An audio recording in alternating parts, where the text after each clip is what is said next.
Bienvenue dans Mon Carnet Pro, l'émission qui rapproche les mondes et crée des opportunités de partenariat inattendues. Deux personnalités influentes de secteurs d'activités différents vont se rencontrer en tête-à-tête pour explorer les synergies possibles et ouvrir de nouvelles perspectives. Préparez-vous à vivre un moment unique où les idées fusent et les alliances se dessinent. Laissez-vous inspirer par des rencontres inédites qui pourraient bien dessiner le futur de l'entrepreneuriat. Bienvenue dans Mon Carnet Pro.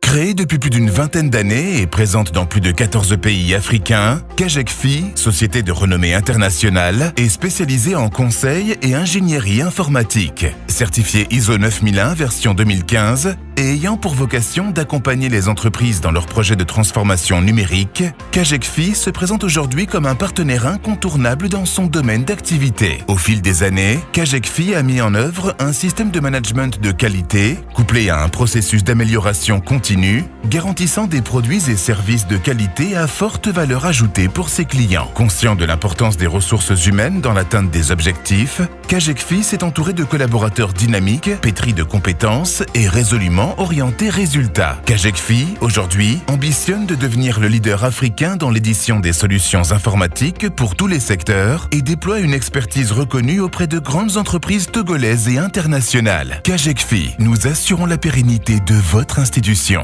Annonceurs, positionnez-vous. Plongez dans un monde enchanteur où le miel coule à flot, illuminant chaque activité et offrant une lueur d'espoir à ses habitants. Rejoignez-nous dès aujourd'hui dans cette quête d'accomplissement où chaque pas compte. Pour découvrir le chemin vers ce monde exceptionnel, suivez l'émission hebdomadaire Mon Carnet Pro, une émission télé inspirante qui met en lumière des parcours enrichissants, des échanges fructueux et des opportunités de partenariat inégalées. Annonceurs, partenaires et autorités compétents, unissez-vous à nous pour construire ensemble cette réalité unique et prometteuse. Avec l'émission Mon Carnet Pro, découvrez le secret des pros.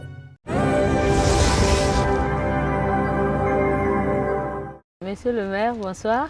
Bonsoir, madame Savant. Comment vous allez? Je rends grâce et chez vous? Ça va, Dieu merci. Super alors. Alors, moi j'ai bien envie de mieux vous connaître.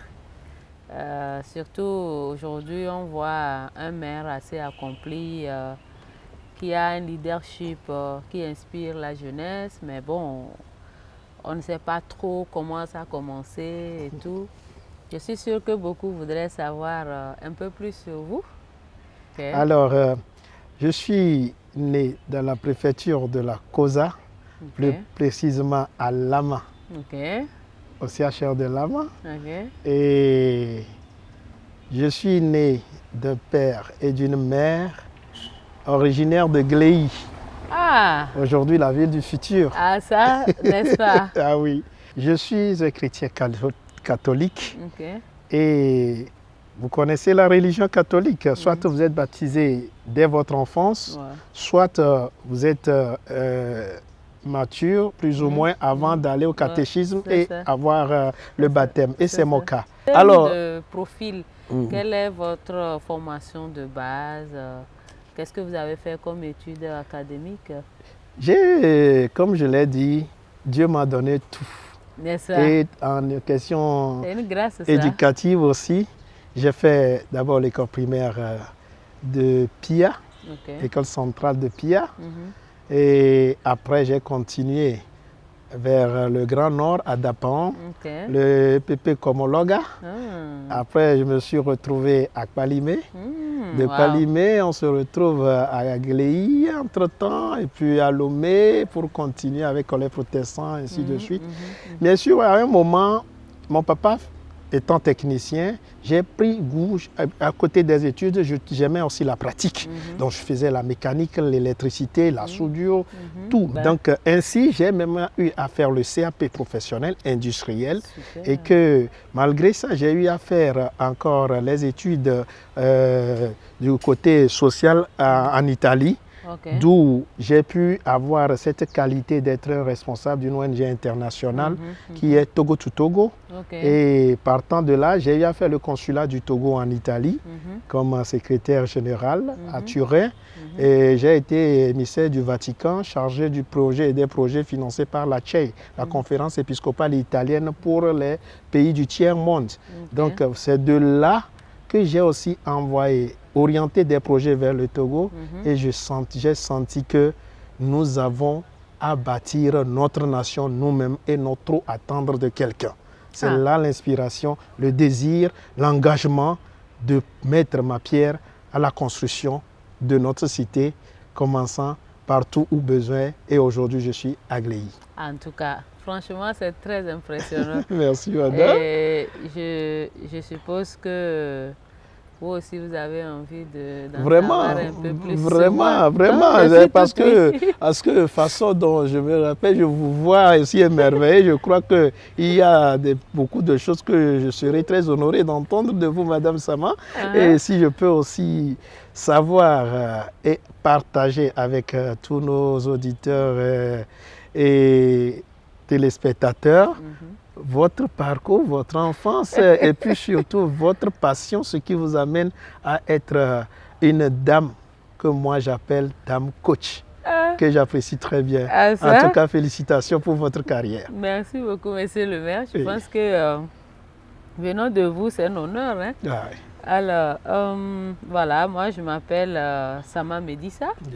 Et alors, mon enfance était plutôt, comment je vais le dire, assez mouvementée, si je peux dire ça comme ça, parce que disons que notre papa, il était assez dur et c'était chaud. Donc faire des erreurs, ce n'était pas aussi simple que ça. Et très vite, bon, les mots, ça allait loin. Alors, je suis née à Ketao. Wow. Ah oui, j'ai un peu grandi à Ketao. J'ai fait le cours primaire là-bas. Okay. Après mon CPD, je suis allée à Kara. Et j'ai fait le collège islamique El Nour. J'ai fait le lycée Kara 2. C'était aussi un beau parcours.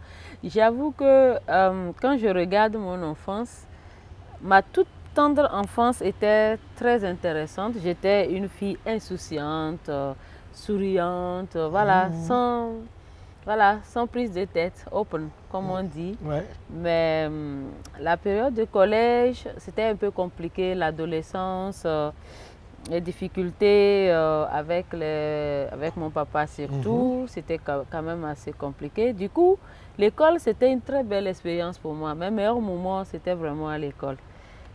Parce que bon, bah, à l'école on joue, à l'école quand on a de bonnes notes, bon voilà, on nous encourage, c'était bien. Alors que pendant qu'on nous félicite à l'école, à la maison, on dit c'est pas assez, tu dois faire plus. Allez. Alors donc j'ai fait la série D. Oui. Et déjà quand j'ai eu mon BPC pour l'orientation, je me rappelle, on me disait tu peux tout faire si tu veux, littéraire. Être littéraire, scientifique, comme tu veux. Ok, série S alors. J'ai fait la seconde S, après j'ai fait la série D et j'ai échoué au bac. Ouais. Ça m'a beaucoup marqué parce que au probatoire, j'étais la troisième fille de la région de la Kara. J'avais même été, on va dire, récompensée au Palais des Congrès comme l'une des filles scientifiques ayant les meilleures notes et tout. C'était une année très difficile. Mais bizarrement, au bac 2, j'ai échoué lamentablement. En fait, je ne savais même pas que j'allais échouer. J'étais tellement confiante que j'étais devant là et j'attendais juste mon nom. Là, quand on appelle les bien, assez bien, j'ai dit, mais non, je ne peux pas être assez bien. On finit les assez bien, je n'entends pas mon nom. Oh non. On dit passable, j'ai dit, mais non, passable comment? Après, c'est Enfin, ceux qui doivent faire le rattrapage, j'ai dit, mais non, je ne peux pas rattraper. Je n'étais même pas dans les rattrapés, donc j'ai échoué.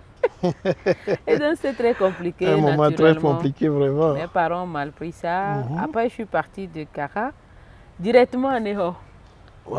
Bah oui, j'ai eu mon bac D au collège Saint-Pierre-le-Paul à Neho. Ok. Et juste après ça, maintenant, enfin, il fallait faire l'université. Donc, pour mon parcours académique, je ne pouvais pas m'offrir le type d'université, enfin, l'école, enfin, les études supérieures que j'aurais voulu parce qu'à l'époque, ma maman étant commerçante, elle a fait faillite. Et comme avec mon papa, c'était pas trop ça, il fallait que je m'occupe de moi. Voilà. Donc, du coup, je me suis retrouvée à faire le concours d'entrée à l'école supérieure, à l'école nationale, non, ENFS, donc École nationale de formation sociale. Voilà. ENFS. Voilà. Donc, voilà, c'est là où j'ai eu ma licence. J'ai eu une licence en éducation spécialisée. Et voilà, j'ai commencé comme ça mes premiers parcours universitaires. Et c'est en même temps là aussi qu'est né les premières initiatives entrepreneuriales parce que je n'avais pas de quoi, on va dire, me nourrir et il fallait que je trouve une solution. Donc du coup, quand j'étais fatiguée de manger dans le plat de mes amis, je me suis rendu compte à l'époque que les stylos, blanco, les petits bijoux, tout ça, c'était prisé. Donc j'allais au marché de Djeranawe, j'achète donc un petit nombre que je vends à mes collègues étudiants et universitaires, puisque le NFS se trouve à l'université de Lomé. Donc j'ai commencé comme ça mes petites activités et j'ai commencé par gagner de l'argent qui me permettait de subvenir donc à mes besoins qu'il fallait.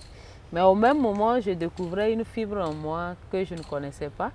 Donc, le goût du monde privé, le goût de l'entrepreneuriat. Wow. Voilà. Mais c'est impressionnant, Madame Salma. Et je vais rebondir rapidement pour te demander. J'ai vu que depuis un moment, et puis l'engagement, la volonté de devenir, d'être autonome, vous a donné cette faisabilité d'être vraiment engagé dans l'entrepreneuriat. Mais j'aimerais vraiment, par curiosité, savoir quel est le coup de pouce ou bien la graine qui a pu germer en vous en donnant cet esprit, cet éclat de leadership féminin dont vous faites objet, dont je peux me permettre de dire vous êtes une icône ici au pays. Quand je vois la femme, je vois notre génération et je vous vois sur les écrans, partout sur les antennes entre-temps, je me dis waouh, une femme qu'il faut à la place qu'il faut. D'où était venue ou bien d'où vient cette inspiration et cet engagement? Alors, à vrai dire, bon, je ne sais pas si je suis une leader. Mais je vous le confirme. Mais disons que j'avais une rage en moi. J'avais la rage de réussir. C'est-à-dire, je sentais que j'avais beaucoup à donner. Je sentais que je devais me prouver à moi-même de quoi j'étais capable. Vous savez, parfois les parents disent des choses dont ils n'ont pas idée en termes d'impact. Et donc quand tes parents, enfin en tout cas, ne te donnent pas l'impression, mon parent ne m'avait pas donné l'impression d'être suffisamment utile, quelqu'un sur qui on pouvait compter. Donc il fallait que je prouve à mon père pour commencer. C'était la première chose, c'était d'abord de prouver à mon père que je pouvais être quelqu'un, je pouvais faire de belles choses, j'étais capable donc de faire de belles choses. Mais au même moment, ma mère aussi, je voulais aussi qu'elle soit fière de moi. Parce qu'elle nous a appris le travail dur. Ma maman a toujours dit, une femme digne, c'est une femme indépendante, une femme autonome surtout. Et que la femme doit être le socle de la famille. Donc, il faut qu'elle sache se prendre en main, d'accord? Du coup, c'est vrai, on pourrait se dire, quand on me voit, j'ai un physique qu'on peut dire avantageux. J'avais beaucoup d'options, mais l'une des options qui m'intéressait le plus, c'était l'option du travail parce que je sentais de la valeur, je sentais que j'avais de la valeur en fait. Et donc, le déclic a commencé après le bac, puisque d'abord quand j'ai échoué parce que je me disais, pour moi, il faut faire de grandes études, après les grandes études, maintenant, tu peux avoir un avenir. J'ai toujours rêvé faire partie des femmes les plus puissantes du continent. Ah, super. Et du coup, je me disais, qu'est-ce que je peux faire pour être une femme économiquement forte et une femme qui impacte tout le continent? Et pour moi, ça devait passer par les études. Quand j'ai échoué au bac, je ne pouvais pas abandonner. Donc, j'ai fait ce que je pouvais. Et après ce bac-là, je n'avais pas de perspective, c'est-à-dire quelqu'un qui allait financer mes études supérieures. J'ai dit, mais non, il faut que je trouve une solution. Donc, ça a commencé comme ça. Et c'est là que j'ai découvert qu'au fond, j'avais une force en moi que je négligeais. J'étais résiliente, c'est-à-dire je tombe, je me relève, je continue. C'est ça. Oui. Bizarrement, je n'étais pas une femme spécialement qui était à l'aise devant les micros et tout. Bon, je n'ai pas connu ce monde. Même à l'école, je me rappelle, j'avais fait une mauvaise expérience. C'était au collège. Mes amis m'ont poussé à me présenter aux élections de major de la classe. Je me présente, ils ne m'ont pas voté. J'ai échoué. Et je n'ai pas supporté ça. Donc, les rôles de leadership, je ne voulais pas parce que je n'aime pas l'échec. Voilà. Du coup, alors, ça a commencé quand, au fur et à mesure, je sentais que je devais faire plus. Je devais aller chercher des ressources plus. Je n'avais pas forcément de repères. Aujourd'hui, quand je regarde 15 ans par derrière, je n'avais vraiment pas quelqu'un qui pouvait me guider, me dire ça, fais ci, fais ça. Je tombais, je me relevais, je tombais, je me relevais. Je savais juste que je devais aller loin. Comment, je ne sais pas. Donc c'est au fil du temps, et j'osais beaucoup. J'étais quelqu'un, je suis vraiment tirée vers le social. J'aime le contact humain, j'aime aider, j'aime me sentir utile, j'aime apporter de la valeur. Donc c'est comme ça qu'on me confiait des responsabilités. Comme je suis très méticuleuse, hein. Donc comme j'étais, après on m'en donne encore plus.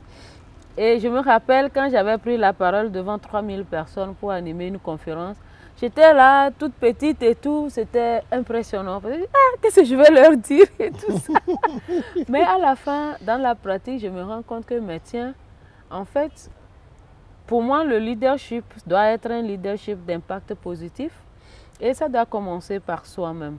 Donc, comment je pouvais impacter ma vie de sorte à ce que je donne envie aux autres de faire pareil. Donc, c'était beaucoup plus ça. Et au fur et à mesure, j'ai rencontré heureusement des gens. Et ça, je tiens beaucoup à remercier toutes ces personnes qui m'ont rencontré sur ma voie, qui m'ont aidé, qui m'ont donné des conseils, qui m'ont soutenu financièrement, moralement, en termes d'idées. Et voilà, je suis vraiment le pur produit des gens que je ne connaissais pas spécialement, en tout cas pas tous, qui m'ont tendu la main. Ah, oui. Donc voilà comment les choses se sont enchaînées. Super. Après, j'ai fait mon master. Après le master, j'ai été retenue par un programme de la CEDEAO où j'étais devenue, j'ai suivi une formation d'expertise qu'on appelle BRIDGE, Building Resources in Governance and Election, donc pour devenir une experte qui forme sur les questions de gouvernance, d'élection et de démocratie. Et à l'université de Lomé a lancé un concours pour la formation en gouvernance d'État, management de crise. Je me suis inscrite, je suis sortie experte sur la question et voilà. Ah, donc, super. Voilà ce que je fais. C'est intéressant, c'est très intéressant. Merci, ça fait plaisir. Mais moi aussi, j'ai envie d'en savoir un peu plus sur votre parcours professionnel parce que quand vous parlez, on sent que derrière, il y a beaucoup de choses. Quel est le parcours professionnel les plus marquants que vous avez eu en termes de parcours? Merci. Je peux dire mon parcours, parler du professionnel. C'est depuis mon jeune âge, quand je viens de citer quelques exemples, que ça a commencé. C'est ça. Mais ça a été renforcé par l'amour pour le social. L'amour pour tout ce qu'il y a comme noble. C'est ça. La politique est venue comme appui. Et cette politique, elle est née d'où?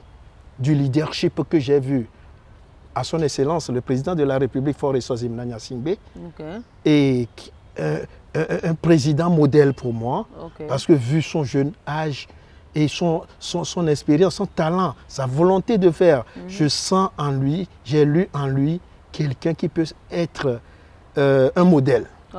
Et depuis, j'ai dit non, je dois tout faire et me rendre utile aux côtés de son excellence et comme Dieu m'a donné par mon nom, il s'est concrétisé ce rêve. Je suis un homme politique, je suis un homme de développement, je suis un homme du social, je suis un homme qui est dans un rôle noble et fier de l'être. Donc, dire que quelqu'un qui puisse être un modèle pour moi, quelqu'un qui puisse m'inspirer, c'est le président de la République, Faure Eswazimana Gnassingbé, la personne modèle. Ça, c'est bon à savoir. Ouais, ça, je le dis partout où j'ai l'occasion et c'est un modèle. Et je nous exhorte tous à le voir dans notre viseur et pour qu'on puisse vraiment avoir cette envie d'être utile. Aujourd'hui, j'ai pris l'exemple de mon personne handicapée. Je veux lancer tout de suite ce message. Nous avons élu, personne élue, et député, conseiller municipal, conseiller régional, et maire, sénateur, bientôt, tout ceci. On a une union des personnes handicapées élues du Togo. Donc nous avons une union dont je suis le président au niveau national. Donc c'est pour dire que nous avons cette force de nous organiser et de permettre de dire un message aux élèves, aux enfants, aux apprenants qui sont en situation de handicap aujourd'hui, qui est une situation, des étapes très difficiles à gérer parce que la discrimination dans le rang social fait que d'autres démissionnent, désistent à l'éducation. J'allais même vous poser la question, les 5 dernières années, quelles sont les plus grandes difficultés que vous avez rencontrées durant votre carrière? Étant vraiment dans une phase que je peux appeler embryonnaire, parce que le premier mandat de la décentralisation est vraiment une phase embryonnaire. Je ne peux pas trop citer des difficultés, mais je vais plutôt les convertir dans des étapes de parcours. D'accord. Parce que ça fait partie des étapes dans un processus. Bon, tout ne roule pas comme sur des roulettes, mais on ne va pas créer difficulté. C'est des étapes.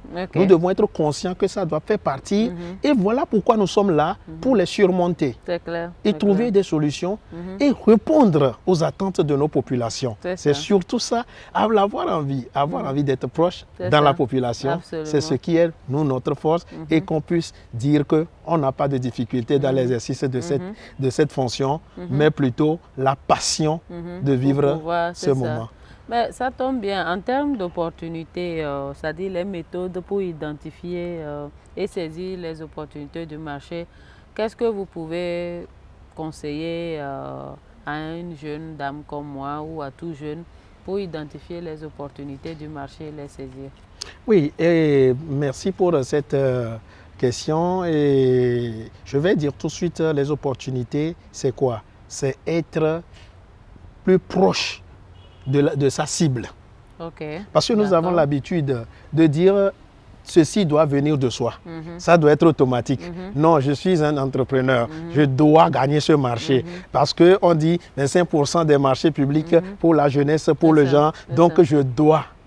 Non, ça ne se passe pas comme ça. Mais il faut être plus proche de sa cible, connaître la cible et identifier, contribuer à sortir les besoins.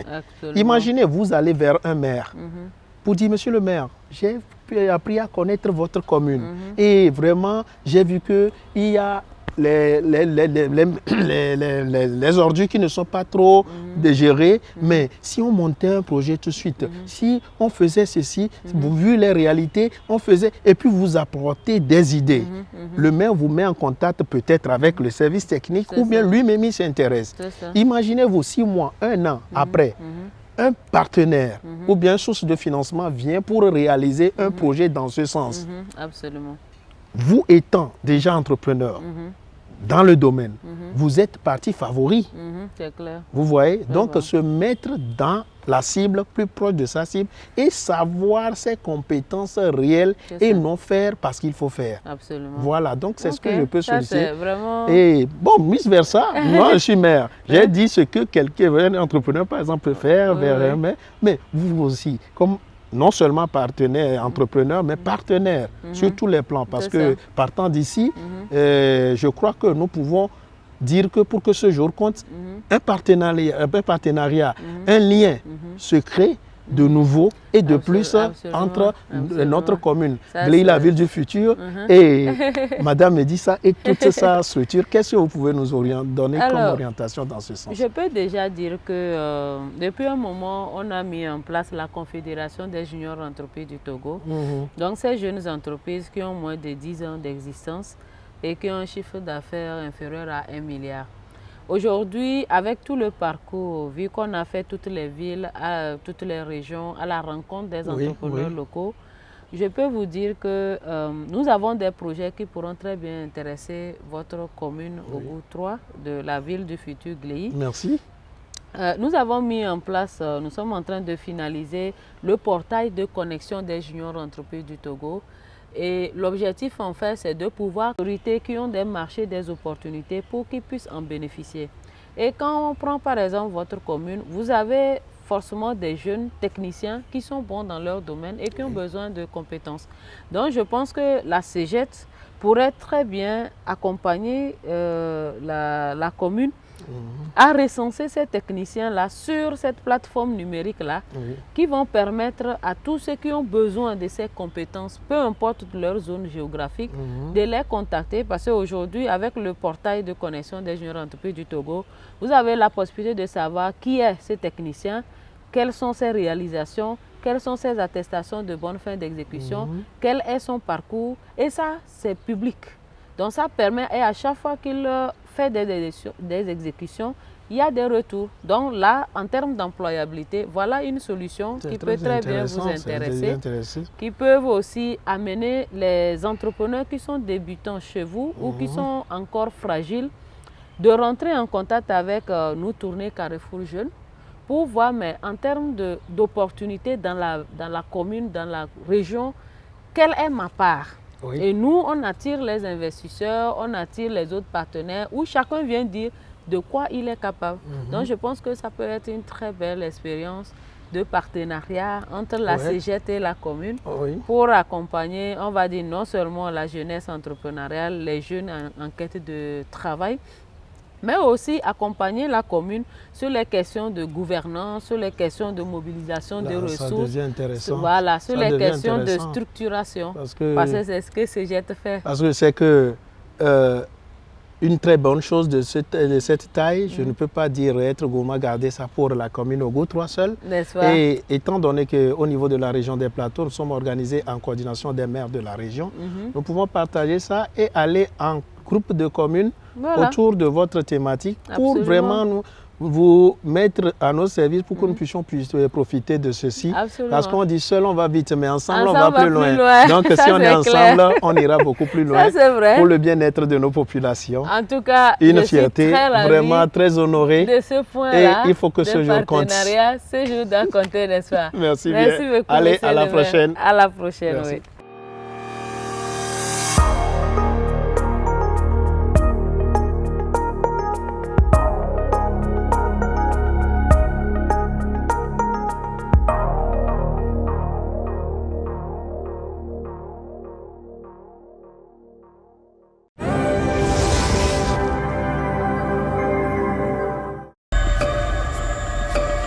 Merci d'avoir suivi Mon Carnet Pro, l'émission qui rapproche les mondes et crée des opportunités. Restez à l'affût de l'information et ensemble, explorons les synergies possibles et ouvrons de nouvelles perspectives.